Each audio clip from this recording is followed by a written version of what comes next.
إن الحمد لله نحمده ونستعينه ونستغفره ونعوذ بالله من شرور أنفسنا ومن سيئات أعمالنا من يهده الله فلا مضل له ومن يضلل فلا هادي له وأشهد أن لا إله إلا الله وحده لا شريك له وأشهد أن محمدا عبده ورسوله أما بعد فإن خير الحديث كتاب الله وخير الهدي هدي محمد صلى الله عليه وسلم وشر الأمور محدثاتها وكل محدثة بدعة وكل بدعة ضلالة وكل ضلالة في النار.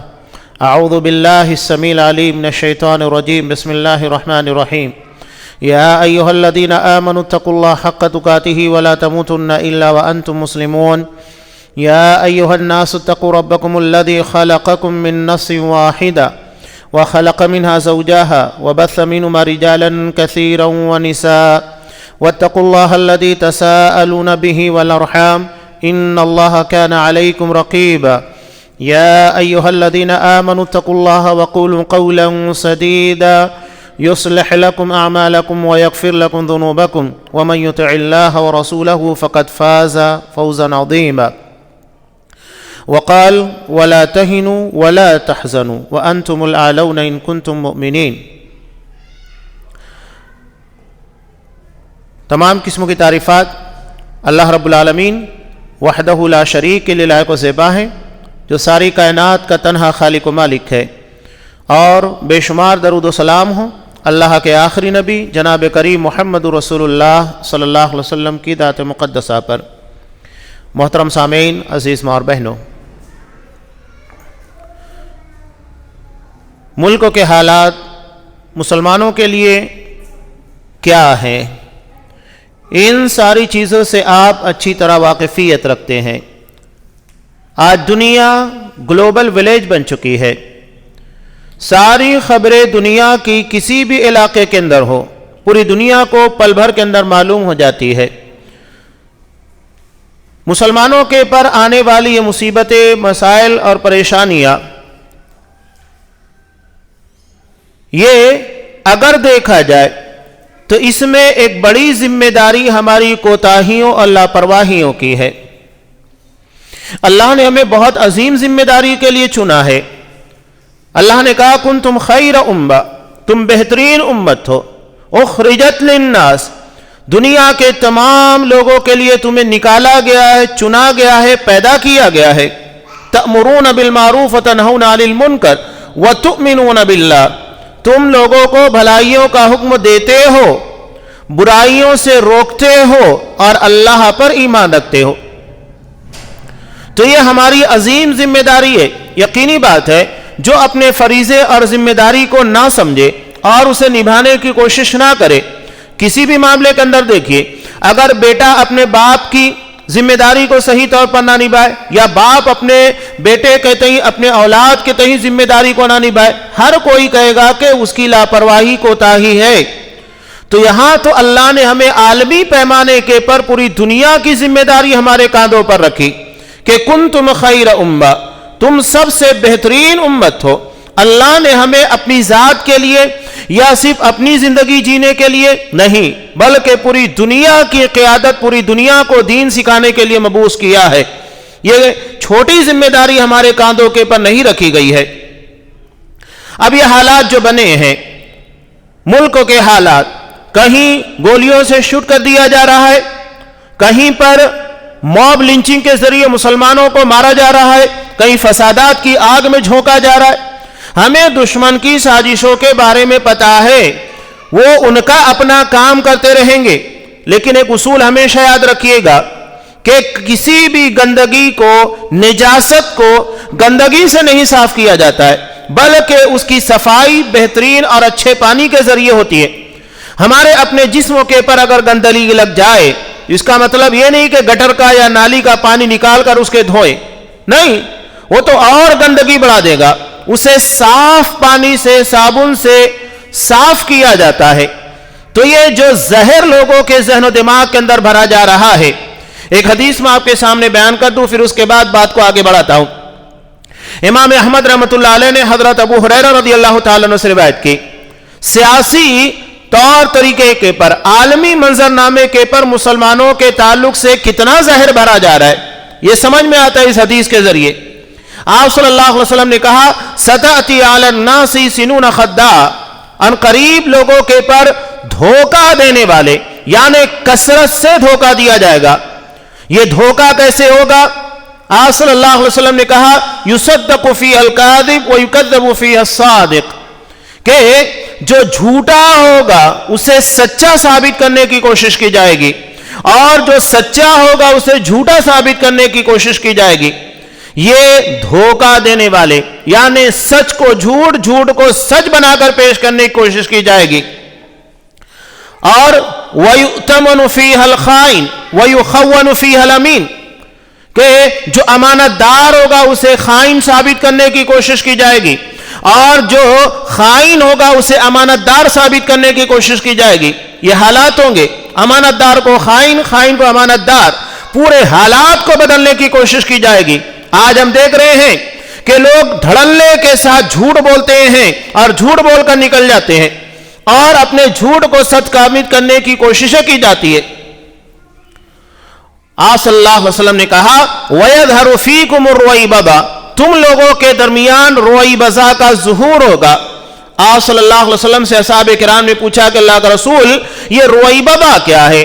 تب آپ صلی اللہ علیہ وسلم نے کہا السفیہ یتکلم فی امر العام، کہ بیوقوف جسے سمجھ بوجھ نہیں ہے، شعور نہیں ہے، یہ عمومی معاملات کے اندر باتیں کریں گے۔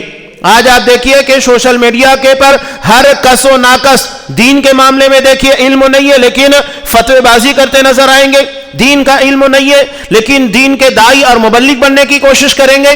یہ دین کے معاملات اتنے بگڑ چکے ہیں۔ اور اس کے بعد عام معاملات کے اندر آپ دیکھیے کہ جن لوگوں کو شعور نہیں ہے، مسلمانوں کے حالات کا علم نہیں ہے، یہ مسلمانوں کے بارے میں فیصلہ کرتے، رائے دیتے نظر آئیں گے، یہ کرنا چاہیے، وہ کرنا چاہیے۔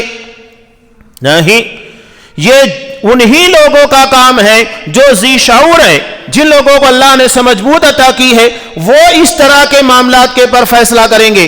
ہر کس و ناکس کو عمومی حالات میں مسلمانوں کے تعلق سے فیصلہ کرنے کا اختیار نہیں ہے۔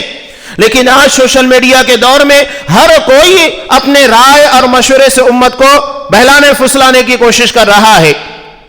کوئی کہتا ہے کہ مسلمانوں کو تعلیمی معاملے کے اندر آگے ہونا چاہیے، کوئی کہتا ہے سیاسی معاملات کے اندر، کوئی کہتا ہے تجارت کے اندر، ہر کوئی اپنے اپنے اعتبار سے رائے دے رہا ہے۔ لیکن مسلمانوں کی بنیاد ان کے ایمان، ان کے عقیدے پر ہے۔ جو آیت میں نے آپ لوگوں کے سامنے پیش کی سورہ آل عمران کی، جنگ احد کے تناظر میں یہ آیت نازل بھی۔ کیا حالات تھے مسلمانوں کے؟ مسلمانوں کے حالات یہ ہو چکے تھے کہ جنگ احد میں 70 صحابہ شہید ہوئے تھے، اور نبی کریم صلی اللہ علیہ وسلم بھی زخمی ہیں۔ مسلمانوں کے حالات بڑے دگرگوں تھے۔ ایسی حالت میں قرآن مجید ان لوگوں کو کہہ رہا ہے فَلَا تَهِنُوا وَلَا تَحْزَنُوا، کہ کمزور پڑنے اور غم زدہ ہونے کی کوئی ضرورت نہیں۔ نہ تو جسمانی اعتبار سے اپنے آپ کو کمزور سمجھو، اور نہ مینٹلی، ذہنی اعتبار سے اپنے آپ کو کمزور ہونے دو۔ انسان دو اعتبار سے کمزور ہوتا ہے، ایک اس کا جسم نحیف اور کمزور ہو جائے، اور دوسرا اس کی سوچ کمزور پڑ جائے، اس کی قوت اور سوچنے سمجھنے کی صلاحیت مان پڑ جائے۔ کہا کہ نہیں، کوئی چیز تمہاری مان نہیں پڑنا چاہیے، اس لیے کہ تم اللہ کی ذات کے پر ایمان رکھتے ہو۔ تمہارا حامی، تمہارا مددگار، تمہارا ناصر اللہ تبارک و تعالی ہے، اور جس کے ساتھ اللہ تبارک و تعالی ہے، دنیا کی کوئی طاقت اس کا بال بیکا نہیں کر سکتی۔ اسی لیے اللہ نے کہا کہ اللہ سے اپنے ایمانی رشتے کو مضبوط کیجئے، وَأَنْتُمُ الْأَعْلَوْنَ إِن كُنتُم مُؤْمِنِينَ، حقیقت میں تم ہی سربلند رہو گے اگر تم مومن ہو۔ اللہ نے سربلندی کو ایمان کے ساتھ جوڑ دیا، یعنی جب تک ہمارے عقیدے صحیح نہیں ہوں گے، جب تک ہمارے معاملات زندگی صحیح نہیں ہوں گے، جب تک کہ، اس لیے کہ ایمان کی شاخیں ہیں سب۔ آپ صلی اللہ علیہ وسلم نے ایمان کی کتنی شاخیں بیان کی؟ الایمان بضع و70 او بضع و60، دو الگ الگ روایتیں کہ ایمان کی 60 سے زیادہ یا 70 سے زیادہ شاخیں ہیں۔ فافضلها قول لا الہ الا اللہ، سب سے افضل، سب سے اعلی مقام کے پر سب سے بہترین لا الہ الا اللہ کا اقرار ہے، کلمہ توحید ہے، یہ ایمان کی سب سے بلند ترین شاخ ہے، یعنی سب سے بہتر افضل لا الہ الا اللہ ہے۔ اب لا الہ الا اللہ یعنی اللہ کے سوا عبادت کے لائق کوئی نہیں، اسی کو کلمہ توحید کہا جاتا ہے، اسی کو کلمہ طیبہ پاکیزہ سب سے بہترین کلمہ کہا جاتا ہے۔ اس کلمے کے معنی اور مفاہیم کو سمجھنا، اس کے تقاضوں کو پورا کرنا، یہ ایمان کی سب سے بلند ترین شاخ ہے۔ جب تک ہم اس شاخ کو نہیں سمجھیں گے اور اسے مضبوط نہیں کریں گے تب تک ہمارا ایمان مضبوط نہیں ہو سکتا۔ آپ صلی اللہ علیہ وسلم نے ارشاد فرمایا، المؤمن القوی، طاقتور مومن یعنی جس کا ایمان اللہ کے پر مضبوط ہو، وہ اپنے ایمان کے معاملے میں انتہائی طاقتور ہو، اس کا عقیدہ، اس کا ایمان کبھی نہ ڈگمگائے۔ یہ سوشل میڈیا کے پر اس طرح کی کلپس اور اس طرح کی خبروں کو وائرل کر کے حقیقت میں مسلمانوں کے مورال کو ڈاؤن کرنے کی کوشش کی جاتی ہے۔ کیا ہمارے سامنے 70 اصحاب کرام کی شہادت کی خبر نہیں، جنگ احد میں جنہیں شہید کیا گیا؟ کیا ہمارے سامنے بیر معونہ کا واقعہ نہیں، جہاں دھوکے سے لے جا کر اصحاب کرام کو شہید کیا گیا؟ معونہ کے مقام کے پر، معونہ ایک کنویں کا نام ہے، اس طرح کے بہت سارے معاملات پیش آتے رہے۔ مسلمانوں کے ساتھ کیا کچھ نہیں ہوا، لیکن اس طرح کی ویڈیوز اور کلپسوں کو پھیلانے کا ایک مقصود ہوتا ہے مسلمانوں کے جذبات کو برانگیختہ کرنا اور ان کو ذہنی اعتبار سے خلفشار میں، خلجان کے اندر ملوث کرنا۔ لہذا ان چیزوں کو سمجھنے کی کوشش کیجئے۔ ہمارے سامنے اصحاب کرام کی قربانیاں ہیں، کہیں 70 کہیں سینکڑوں کی تعداد میں ان کو شہید کیا گیا۔ جنگ یمامہ ہمارے سامنے ہے، ہر کسی کو پتا ہے دنیا میں آئے ہیں تو جانا ہوگا، ایسا نہیں ہے کہ کوئی موت سے مبرہ ہے، موت سے پاک صرف اللہ تبارک و تعالیٰ کی ذات ہے اور کوئی موت سے پاک نہیں ہے، ہر کسی کو مرنا ہے، کل نفس ذائقۃ الموت، ہر نفس کو موت کا مزہ چکھنا ہے۔ تو یہ ہمارے ذہن و دماغ کے اندر اس طرح کے زہر کو بھر کر بہت سارے فوائد حاصل کرنے کی کوشش کرتے ہیں۔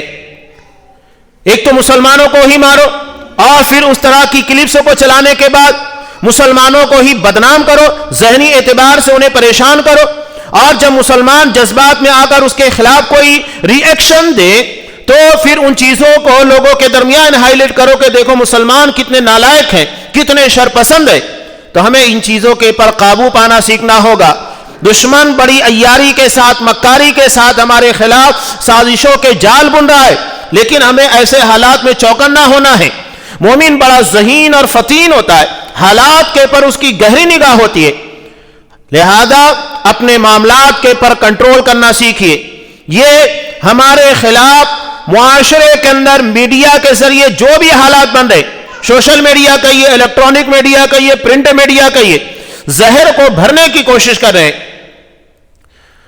قرآن مجید نے جنگ احد کے تناظر میں کہا، جبکہ 70 اصحاب کرام شہید ہو چکے تھے، کہا کہ تمہیں جسمانی اعتبار سے کمزور ہونے کی ضرورت نہیں، نہ تو فکری اعتبار سے، سوچنے اور سمجھنے کے اعتبار سے اپنی سوچ کو کمزور مت پڑنے دو۔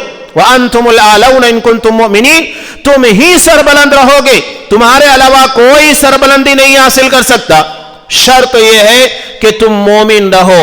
یعنی ہماری سربلندی ایمان کے ساتھ جوڑ دی گئی، اور ایمان کی 60 یا 70 سے زیادہ شاخیں ہیں، سب سے افضل اور بہتر کلمہ توحید ہے، کلمہ طیبہ ہے، ہمیں اسے مضبوط کرنا ہے۔ یہ اللہ اور بندوں کے درمیان سب سے مضبوط رابطہ ہے، جب تک یہ رابطہ مضبوط رہے گا دنیا کی کوئی طاقت ہمارا بال بیکا نہیں کر سکتی۔ اور اگر بغیر ایمان کے اللہ کی جناب میں چلے گئے تو ہماری دنیا تو سنوری نہیں ہے، آخرت بھی سنورنے والی نہیں ہے۔ لہذا اپنی دنیا کے ساتھ آخرت کو سنوارنا چاہتے ہو، اس کا ایک ہی راستہ ہے، عقیدے کو مضبوط کیجئے، توحید کو سمجھیے، اس کے تقاضوں کو پورا کرنے کی کوشش کیجئے، یہ بہت بڑی ذمہ داری ہے۔ قرآن مجید نے ایمان کے ساتھ ہماری سربلندی کو، اصحاب کرام دنیا میں کتنے تھے؟ کوئی بہت بڑی تعداد نہیں تھی، لیکن اتنی سی تعداد کو اللہ نے پوری دنیا کے بر غالب کر دیا۔ کس بنیاد کے پر؟ عقیدہ توحید کی بنیاد پر، اس لیے کہ اللہ نے انسانوں کو پیدا ہی کیا اپنی عبادت کے لیے، کہ تمام انسان صرف اللہ ہی کی عبادت کرے۔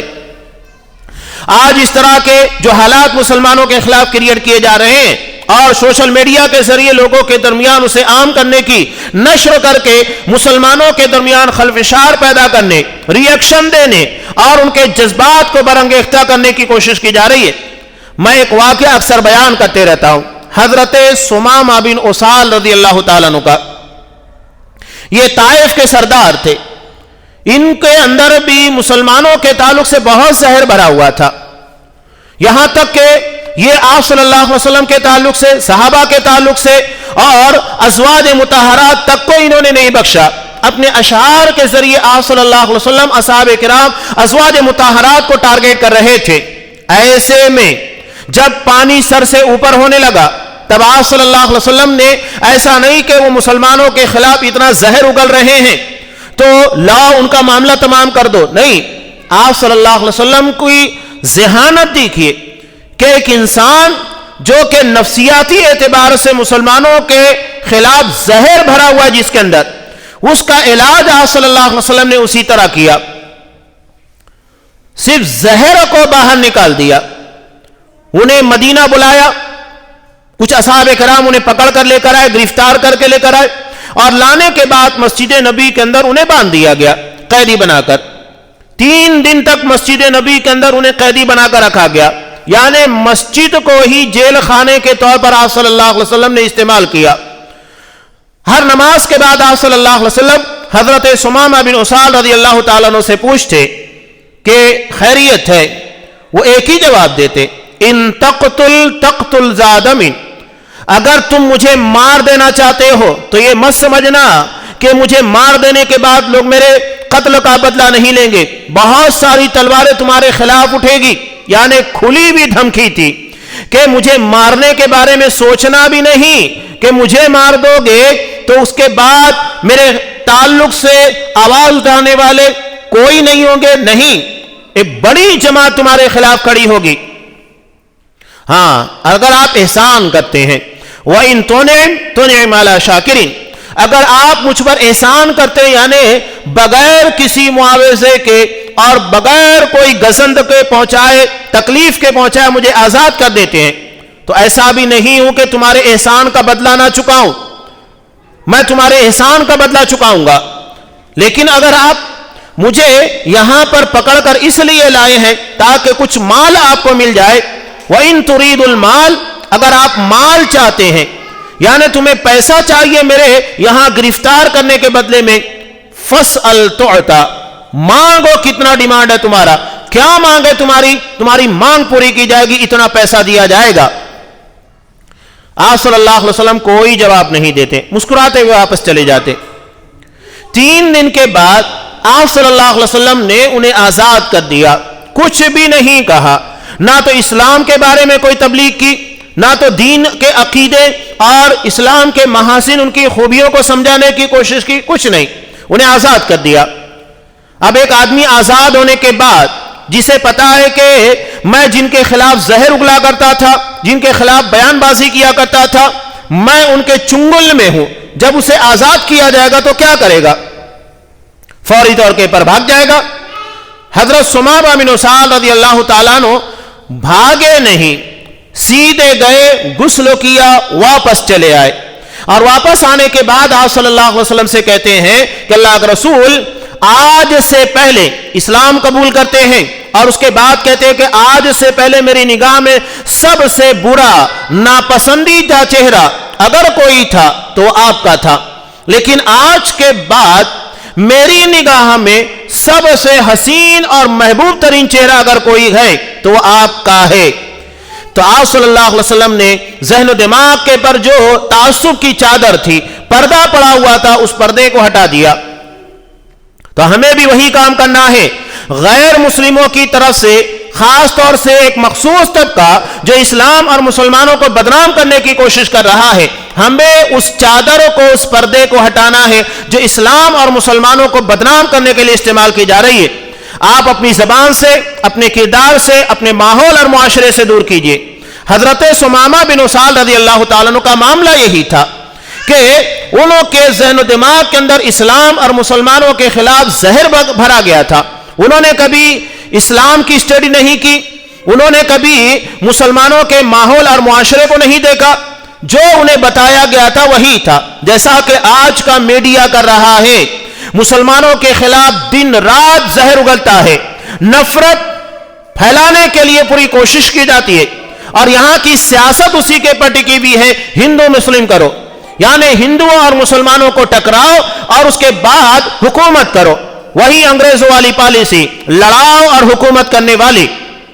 حیرت کی بات یہ ہے, کیا ان لوگوں کے ذہن و دماغ کے اندر یہ بات نہیں آتی ہے حکومت ہندوؤں کی اور سارے میجارٹی کے اندر رہنے والے وہ, اس کے بعد یہ خطرے میں, مسلمان اتنی کم تعداد میں ہونے کے بعد خطرے میں نہیں, اور یہ خطرے میں, یہ زہر ان لوگوں کے ذہن و دماغ کے اندر یہ بھرم قائم کیا جاتا ہے, دیکھو تم خطرے میں ہو, اور اسی کو سیاست کے طور کے پر استعمال کیا جاتا ہے. ہمارا کام کیا ہے, اس کا توڑ کرنے کی کوشش کرنا. جو زہر اور مسلمانوں کے تعلق سے نفرت ہے, آپ اسے محبت کے ذریعے بہترین طریقے سے ختم کرنے کی کوشش کیجئے. نتیجہ کیا ہوگا؟ قرآن مجید بہت پیاری بات کہتا ہے کہ تمہارے اور کسی کے درمیان اگر دشمنی ہے تو قرآن کیا کہتا ہے, وَلَا تَسْتَوِي الْحَسَنَةُ وَلَا السَّيِّئَةُ, نیکی اور برائی کبھی برابر نہیں ہو سکتے ہیں. ادفع باللتی ہی احسن, بہترین طریقے سے ڈیفینس کیجئے, دفاع کیجئے. فَإِذَا الَّذِي بَيْنَكَ وَبَيْنَهُ عَدَاوَةٌ كَأَنَّهُ وَلِيٌّ حَمِيمٌ, کہ تو وہ آدمی جس کے اور تمہارے درمیان دشمنی ہے وہ تمہارا جگری دوست بن جائے گا. جیسا کہ اصحاب کرام ہوئے, حضرت خالد بن ولید رضی اللہ تعالیٰ عنہ, حضرت عمر فاروق ہے, حضرت امیر معاویہ ہے, حضرت سفیان رضی اللہ, ابو سفیان رضی اللہ تعالیٰ عنہ. تو یہ پہلے اسلام کے کٹر دشمن تھے, لیکن ان کے ذہن و دماغ کے اندر سے جب اسلام کے تعلق سے جو نفرت زہر بھرا گیا تھا نکال دیا گیا. نتیجہ کیا ہوا؟ یہی اسلام کے محافظ بن گئے. اللہ نے انہی کو اسلام کا محافظ بنا دیا. حضرت خالد بن ولید کو سیف اللہ, اللہ کی تلوار بنا دیا. حضرت امیر معاویہ رضی اللہ تعالیٰ عنہ اتنی بڑی اسٹیٹ کے پر بلا شرکت غیرے خلیفہ بن کر رہے. یہ ساری چیزیں کبھی ذہن و دماغ کے پر کام کرنے سے, اور یہی چیز سمجھنے کی ہے. اگر ہم نے ان چیزوں کے پر توجہ نہیں دی حالات اور بگڑیں گے. ہمیں کنونسنگ کرنا ہے, سمجھانے کی کوشش کرنا ہے, زبان سے اپنے کردار کے ذریعے اپنے ماحول اور معاشرے کو ایسا بنائیے کہ وہ داعیہ نہ ہو. یعنی اگر ایک غیر مسلم ہمارے تجارت, کاروبار, ہمارے رہن سہن, ان ساری چیزوں کو دیکھے تو اسے اسلام کی خوبیاں نظر آئے. تو قرآن صاف کہہ رہا ہے برائیاں اور اچھائیاں کبھی برابر نہیں ہو سکتی. دفاع بہترین طریقے سے کرنا ہے. آج جتنا ماحول اسلام اور مسلمانوں کے خلاف استعمال کیا جا رہا ہے, لوگ اسلام اور مسلمانوں کے بارے میں جاننے کی کوشش کرتے, بڑے پیمانے کے پر دیکھیے قرآن مجید کو جلانا, اس طرح کی حرکتیں ٹھیک ہے ایک مسلمان کے لیے حقیقی طور کے پر بڑی تکلیف دہ ہے, اور ہر مسلمان جس کے دل کے اندر ایمان کی رمق ہے وہ قرآن مجید کو جلتا ہوا نہیں دیکھ سکتا. اس کے سینے کے اندر درد ہوگا ان ساری چیزوں کو دیکھنے کے بعد. لیکن ہمیں اس کا صحیح استعمال کرنا ہے.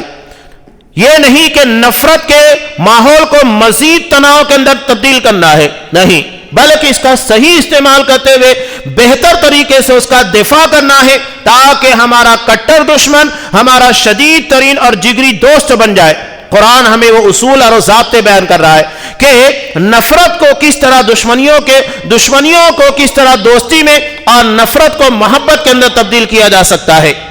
یہ بہت اہم نقطہ ہے.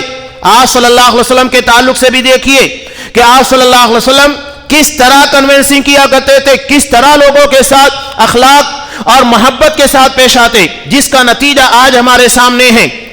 تو اسلام کی ترویج, نشر و اشاعت محبت کے ساتھ بھی ہے. اسلام کا مطلب ہی پیس ہے, امن ہے.